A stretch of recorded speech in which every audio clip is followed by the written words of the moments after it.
주일날 설교할 때 최상의 목 컨디션을 유지하시오. 그 교수님 평점에 의하면 저는 F학점입니다. 지난주 추수감사주일에 1부, 2부 설교를 마쳤는데 마침 그 설교가 마지막 설교인 양 목소리가 나오지 않았습니다. 월요일 아침에는 단 한마디도 목소리가 나오지 않았던 바, 병원에 갔더니 성대 결절은 아니나 소리 나는 이 성대가 빨갛게 탱탱 부어서 아예 떨림이 일어나지 않는다고 했습니다. 뒤리키의 선교 밤새워 화요일 날 도착을 했는데 점심 먹고 노방전도를 다 나갔어요. 그리고 그 다음 날에도 훈련을 받고 전부 노방전도를 다 뿔뿔이 흩어져서 둘 셋씩 짝지어 나갔는데 그날 얼마나 춥든지 제가 감기에 걸리고 말았습니다. 의사 선생님이 약 처방을 다 해주고는 극약 처방을 내린다고 했습니다. 그러면서 목소리 잃지 않으려면 꼭 지키시라고. 그 극약 처방이 뭐냐 하면 당분간 아무 말도 하지 말라는 것이었습니다. 여러분, 목사가 말을 못하면 사형 선고입니다. 찬양도 못하지요. 금요 기도회에 기도도 못하지요. 특히나 설교도 할 수 없는 것 아니겠습니까? 한 주를 보내면서 말하지 못한다는 것이 불편하기도 했지만 깨닫는 바도 많았습니다. 그래요, 하나님, 침묵하라 하고 보니 그동안 쓸데없는 말을 너무 많이 하며 살았네요. 불평하는 말, 남 흉보는 말, 지 자랑하는 말, 쉽게 판단해서 말해버리는 거, 상대방 배려 없이 했던 모든 말들을 다시 거두고 싶은 마음이었지만 하지 않아도 될 말들인 것을 깨달았지만 이미 내뱉은 말들은 모두 허공을 떠돌아 다시는 거둘 수 없다는 것이었습니다. 제가 말을 못하고 있는데도 세상은 잘 돌아가고 있었습니다. 말을 하고 산다는 이 행복을, 평범한 이 기쁨을 말하지 못할 때에야 그제서 다시 깨닫게 되는 인생이 어리석습니다. 그러잖아요. 있을 때에는 감사한 걸 모르고 그것이 사라졌을 때에야 감사를 아는 게 인생의 교만 아니겠습니까? 이미 그분도 고인이 됐지만 박완서 작가의 일상의 기적이라는 글이 있잖아요. 이렇게 썼어요. 덜컥 탈이 났다. 유쾌하게 저녁 식사를 마치고 귀가했는데 갑자기 허리가 뻐근했다. 자고 일어나면 낫겠거니 대수롭지 않게 여겼는데 웬걸 아침에는 침대에서 일어나기조차 힘들었다. 그러자 하룻밤 사이에 사소한 일들이 굉장한 일들로 바뀌어 버렸다. 세면대에서 허리를 굽혀 세수하기, 바닥에 떨어진 물건을 줍거나 양말을 신는 일, 기침을 하는 일, 앉았다가 일어나는 일이 내게는 더 이상 쉬운 일이 아니었다. 이때 중국 속담이 떠올랐다. 기적이란 하늘을 날거나 바다 위를 걷는 것이 아니라 땅에서 걸어 다니는 이것이 기적이로구나. 우리 모두 11월에는 추수감사절도 있고 하여 감사를 노래했습니다. 오늘 마지막 주일이 지나고 나면 11월과 작별을 합니다. 그렇다 하여 11월이 떠났다고 감사마저도 떠난 것일까요? 그렇지 않잖아요. 지난주 말씀하기를 성도 여러분, 감사의 일상화가 이루어지도록 우리 매일같이 감사한 것을 5가지 이상씩 뽑아 봅시다. 그리고 그것을 적어 봅시다 했는데 얼마나 하셨는지요. 담임 목사로서 성도들의 삶을 들여다보면, 각자의 삶을 들여다보면 살아간다는 자체가 이게 기적 같은 일이다라는 생각을 하게 됩니다. 성도님들의 삶이 기막힌 삶, 이야, 저렇게들 사시는구나. 애절한 감탄이 날 정도로 삶의 스토리가 진한합니다. 그럼에도 불구하고 주일이 되면 아무 일도 없다는 듯이 이렇게 각자의 자리에 앉아서 하나님 앞에 예배하는 이 모습을 보며 정말 교인들의 삶에 그 어려운 자리들을 다 헤치고 이렇게 나와서 예배하고 있는 이 모습이 정말 때로는 기적 같은 일이다. 이렇게 예배할 수 있는 믿음이 있다는 거, 이렇게 예배할 수 있는 건강이 있다는 거, 이렇게 예배할 수 있는 여건이 되었다는 거, 그래, 예배드리는 이 자체로도 얼마나 끝내주는 감사일연가.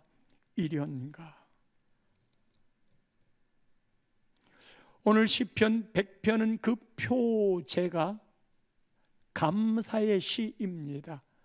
제목 자체가 감사의 시입니다. 지난 주일에 시편 136편 감사를 말하면서 다시 복습합니다. 여러분, 감사의 대상은 누구라고 그랬습니까? 하나님. 여호와께 감사하라, 주께 감사하라, 뭐뭐 하시는 이에게 감사하라. 모든 감사는 다 하나님께. 그리고 우리 다 같이 반복되는 고백을 했잖아요. 그 인자하심이 영원함이로다. 그러기 때문에 계속 하나님께 감사하라고. 오늘은 또 다른 안목이지만 우리가 그렇게 감사하는 그 이유는 하나님이 도대체 누구시길래, 하나님이 어떤 분이시길래, 그리고 그 하나님이 나하고 어떤 관계가 있기에 그 하나님께 감사하라고 하는 것일까? 하나님의 대한 정의를 하나님이 이런 분입니다라고 말하는 하나님의 대한 정의를 오늘 본문 마지막 5절에 이렇게 이야기합니다. 5절 말씀 함께 읽어보겠습니다. 5절 100편 10편 100편의 5절이에요. 여호와는 선하시니, 시작. 여호와는 선하시니 그의 인자하심이 영원하고 그의 성실하심이 대대에 이르리로다. 하나님이 이런 분이기 때문에 우리가 감사한다는 건데, 그 하나님의 성품 3가지가 나와요.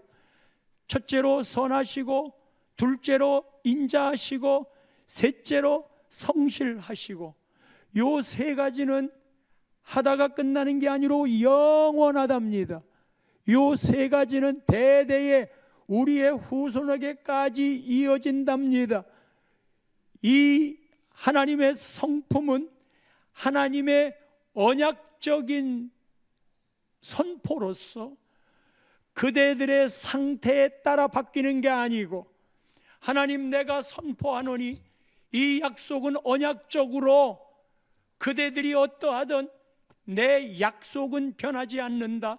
내 언약은 틀림없이 이루어지는데 나는 그대들에게 선하고, 하나님 나는 인자하고, 하나님 나는 성실한데, 잠깐 있는 게 아니라 영원히 그대뿐만 아니라 후손까지 대대에 이르리로다. 하나님의 선하심은 어떤 것이지요?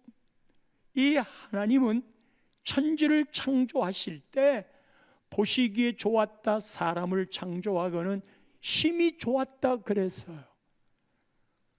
하나님이 창조한 모든 건 하나님 보시기에 참 좋았어요. 이 땅에 존재하는 모든 창조물들은 선하신 하나님의 그 성품이 스며들어 있어서 하나님의 형상, The image of God, 그 임하고 대의가 우리 가운데 있어서 하나님의 선하심이 모두에게 흘러가고 있어요. 그분은 좋으신 하나님입니다. 왕왕 말씀드렸잖아요. 제 인생에 3가지 사건이 한꺼번에 겹쳤을 때, 신학교를 가려고 준비하고 있던 그때에 주의 종이 되겠다는데 이렇게 어려울 수가 있습니까? 하나님 만약에 이 3가지 중에 한 가지라도 잘못되면 하나님은 없는 겁니다.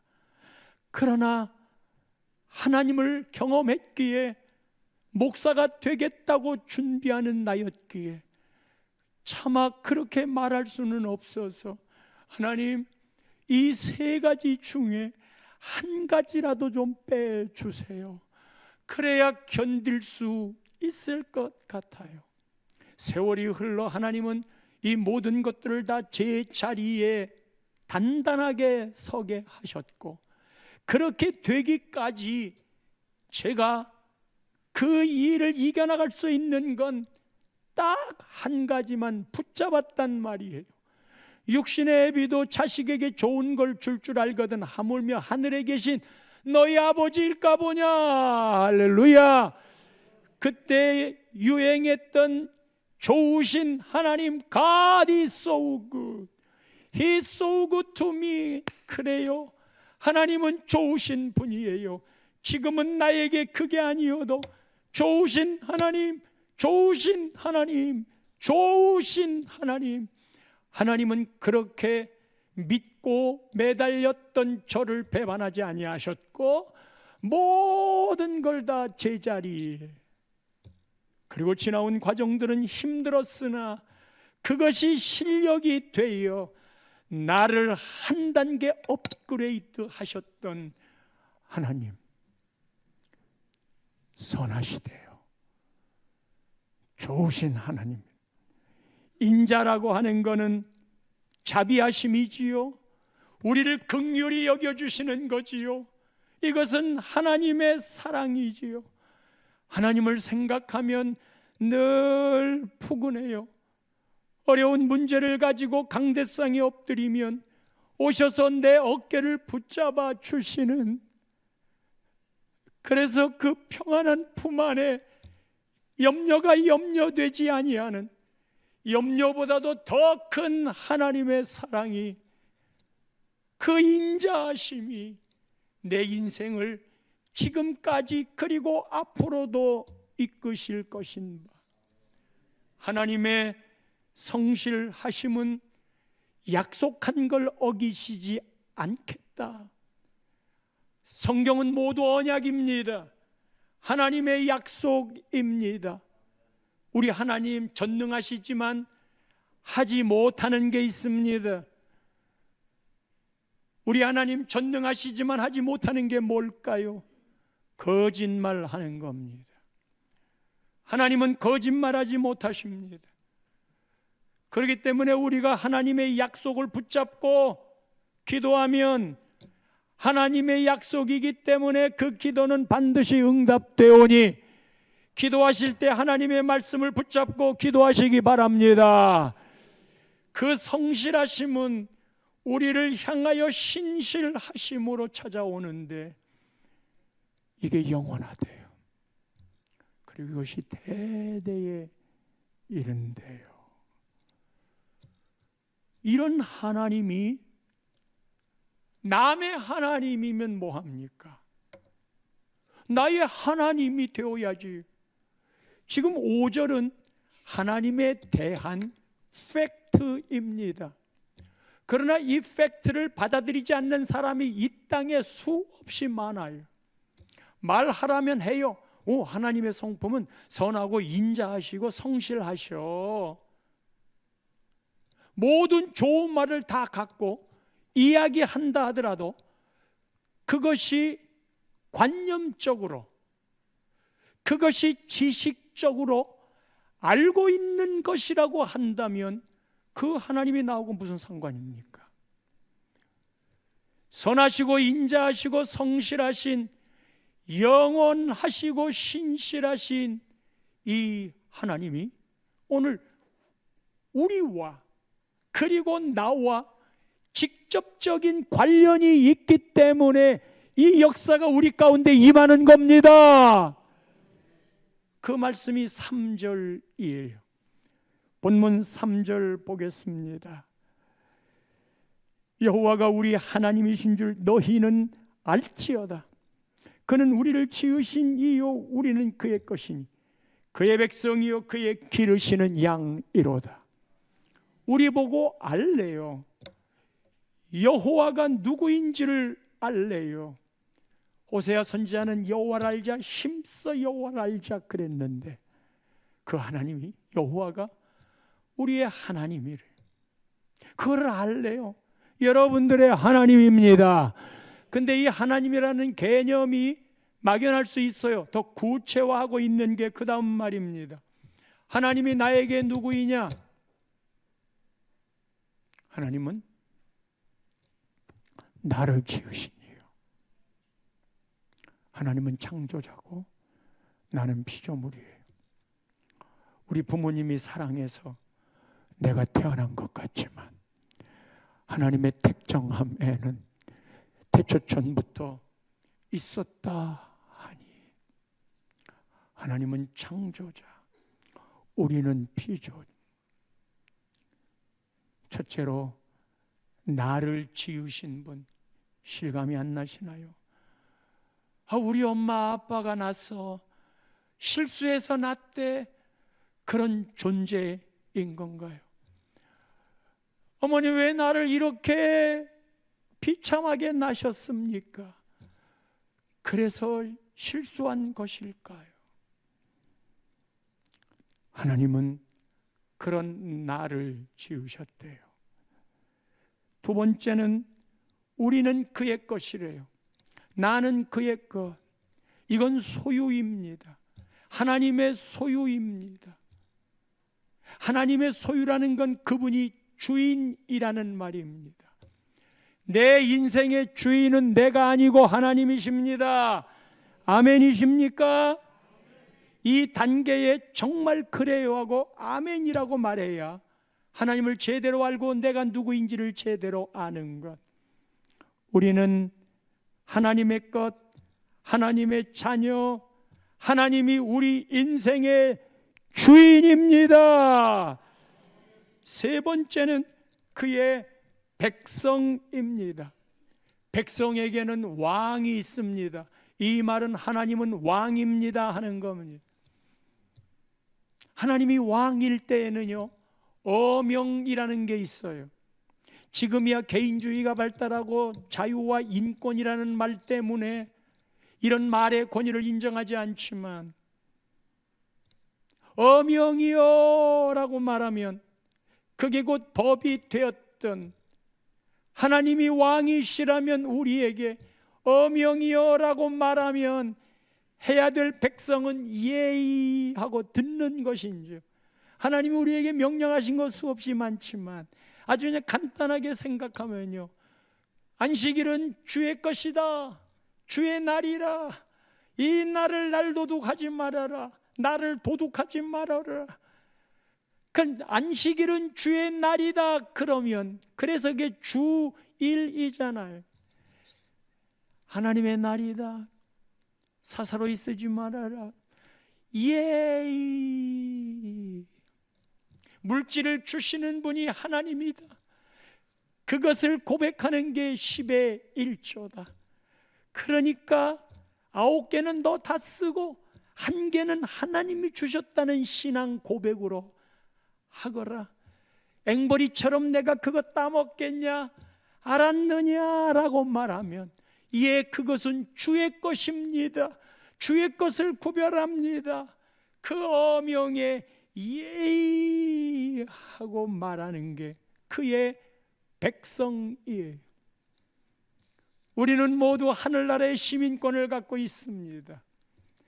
하나님이 그곳의 주인이시기 때문에 우리는 이 땅에 살면서 경찰의 보호를 받지만 이미 하나님 나라의 백성이 되었기 때문에 하나님은 우리에게 천사를 보내요 우리가 위험에 처할 때 보호해 주시는, 이 땅에서는 경찰, 군인의 도움이지만 하나님 나라에서는 하늘나라 시민권인 우리들은 강력한 천사의 도움을 받고 있는 줄 믿습니까?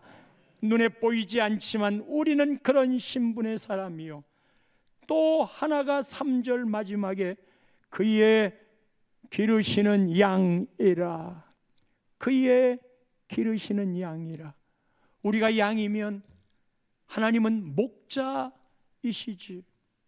우리가 양이면 하나님은 목자예요. 양은 겁이 많아요. 공격할 무기가 하나도 없어요. 신체적인 구조도 근시라서 멀리 보지 못해요. 그래서 이 양은 자기 스스로 살아갈 수 없는 존재라 반드시 목자가 필요한 거예요. 이 양이 겁이 많은 존재라 제대로 못하고 힘들어하는 게 있어요. 셀 가족 교재에 네모 박스에다가 퀴즈를 하나 냈어요. 맞춰보세요. 이것은 무엇일까요? 미국에서 낸 통계예요. 이것은 무엇일까요? 미국인 7천만 명 이상이 이것 때문에 고통당하며 매년 3만 8천 명 정도가 이로 인해 목숨을 잃는다고 합니다. 이것 때문에 매년 93조 원 정도의 생산성 비용이 낭비되고 있으며 10대 청소년들 역시 이것 때문에 고통받고 있는데 64%가 학업 부진의 요인으로 이것을 꼽습니다. 전문가에 따르면 최악의 증상은 30, 40대에 나타난다고 합니다. 65세 이상의 노인 인구의 50% 정도가 이로 인해 건강에 어려움을 겪고 있습니다.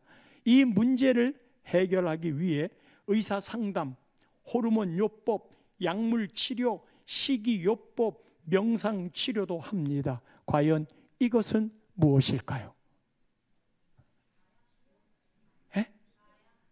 마약. 또? 제가 가는 귀가 먹었나 봐요. 송 권사님 크게. 비만. 예. 네. 지금 정답이 나왔는데 불면증이랍니다. 잠 못 자는 것이랍니다. 간밤에 혹시 잠 못 자고 예배 드려야 되니까 오신 분들 계신가요?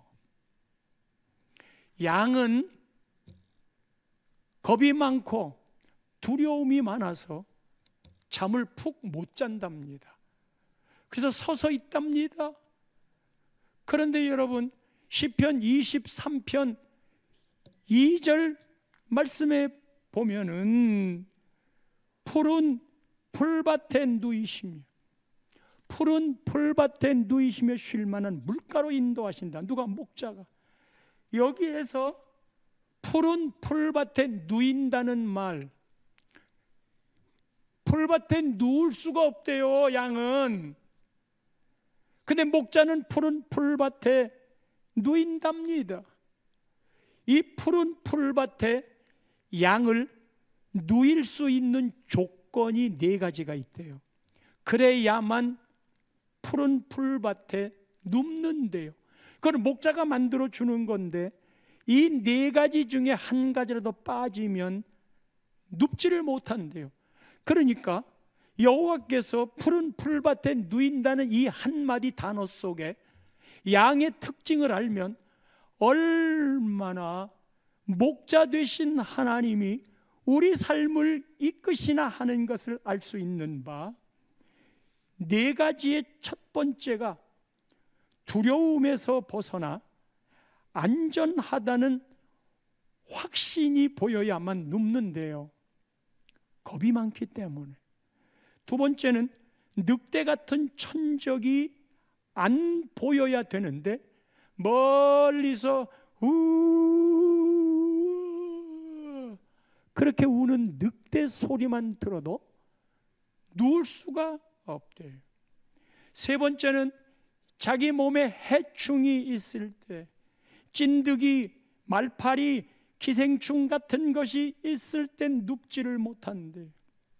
네 번째는 꼴을 배불리 먹고 포만감이 있어야 눕는답니다. 여러분, 이 양의 눕지 못하는 현상들이 오늘을 살아가고 있는 우리들에게 맞는다는 생각들이 아니 드시나요?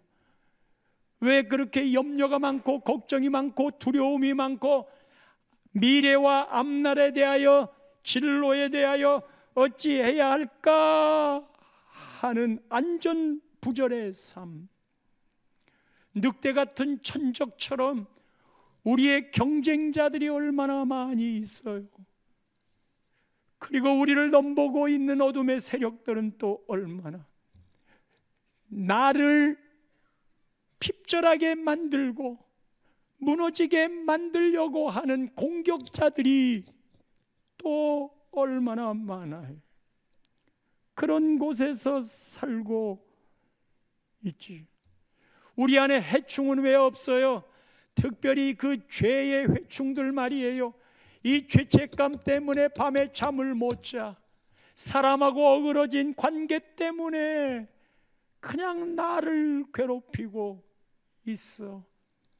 잘못했던 말, 실수했던 거, 그래서 어그러진 그런 관계들이, 내 안에 있었던 그런 죄들이 나를 막 짓누르고 있으니 어떻게 2다리를 뻗고 잠을 잘 수 있어? 배불리 꼴을 먹어야 되는데 먹고 사는 일이 녹록하지 않잖아요. 한 달 벌어 한 달 먹고 사는데 이미 카드가 다 빼앗아가서 카드값 받는 것으로 봉급받으면 다 나가잖아요. 어디 편하게 푸른 풀밭에 누울 수가 있을까요? 그런데 그런 양떼를, 그런 우리를 목자 되신 하나님, 그는 우리의 목자가 되고 우리는 그의 양이 되노라. 아멘. 아멘 좀 크게 하세요.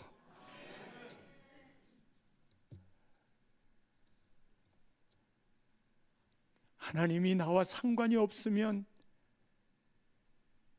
어떻게 감사하고 찬양해?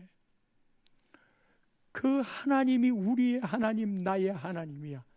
그래서 세 가지의 것을 하는 거예요. 1절 말씀, 그런 분위기 때문에, 나와 관련된 그런 분위기 때문에, 나를 그렇게 사랑하시는 분위기 때문에 오늘 본문 1절에 이렇게 선포합니다. 다 같이 읽어봅니다. 온 땅이여 여호와께 즐거운 찬송을 부를지어다. 그 이유는 그 하나님이 나의 하나님이기 때문에. 온 땅이여 모든 족속들이여 찬송을 부를지어다. 하나님을 하나님답게 인정하는 게 찬송 이외다. 그런데 그 찬송을 부를 때에는 즐거운 찬송, 즐거운 찬송. 감사가 감사할 만하기에 감사하나요?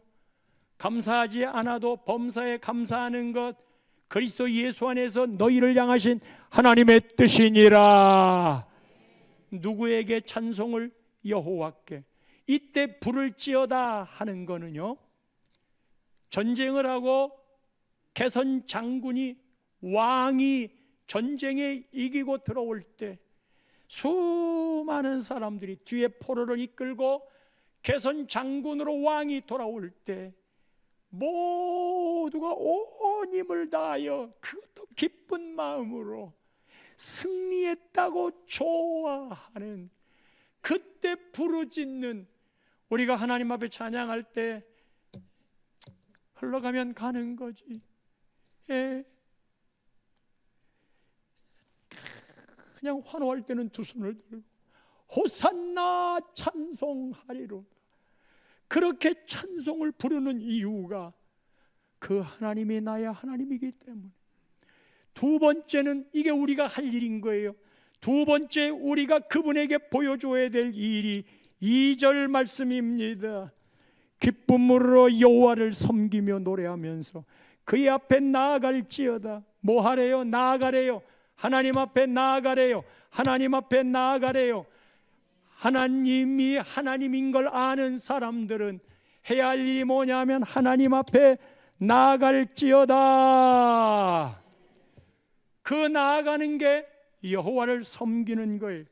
여호와를 섬기며, 이 섬긴다고 하는 거는 왕을 왕답게 공경하는 거, 왕을 왕답게 공경하는 게 섬기는 건데, 왕을 그렇게 섬기려면 왕께 나아가야 돼요. 어떤 일이 있어도 나아가야 돼요. 오늘 이렇게 드리는 주일 예배는 왕께 나온 믿음의 걸음입니다. 그때 기쁨으로, 자세가 기쁨으로, 그때 노래하면서 하나님 앞에 그냥 주일이니까 지키기는 지키기야 되겠고, 그냥 아침에 나올 때 부부가 싸움을 하고 나와서 그렇더라도 하나님 앞에 나올 때 마음을 바꾸세요. 주님, 제가 기쁨으로 여호와를 섬깁니다. 경외합니다. 주님, 노래하면서 앞에 나오라고 했으니 주여, 제가 기쁘게 노래하며 하나님 앞에 나아갑니다. 그리고 세 번째 해야 할 일을 4절에 이렇게 이야기합니다. 감사함으로 그의 문에 들어가며. 들어가래. 아까 나왔잖아요. 이제 나온 그거를 들어가며 그의 궁정에 들어가서, 들어가는 일이 남았는데, 그의 문은 성전의 문이고요, 그의 궁정은 하나님이 계신 성전에 들어가는 건데, 둘 다 성전에 들어가는 거예요. 근데 성전에 들어갈 때 두 가지를 하고 들어가래요. 감사함으로 그의 문에 들어가며, 오늘 예배 오실 때 감사하며 들어오시랍니다. 또 하나는 찬송함으로 그의 궁정에 들어가서, 찬송함으로 들어가서, 감사와 찬송은 같이 가는 건데 이 감사에다가 멜로디가 붙으면 그게 찬송입니다. 그는 하나님을 향하여 가장 높이는 게 감사하는 거예요. 이 감사에다가 멜로디가 붙으면 그게 찬송하는 거예요. 들어와서 뭐 하느냐? 그에게 감사하며 그의 이름을 송축할지어다. 우리의 일생에 변함없이 진행될 모든 예배의 현장마다 진행될 일은 하나님 앞에 감사하며 찬송하는 일, 송축하는 일, 그 일이 나눔의 교회 사랑하는 성도들의 일생 후에 가득 찬 넘치기를, 그래서 하늘의 복을 누리기를 축원합니다. 축원합니다. 하나님 아버지,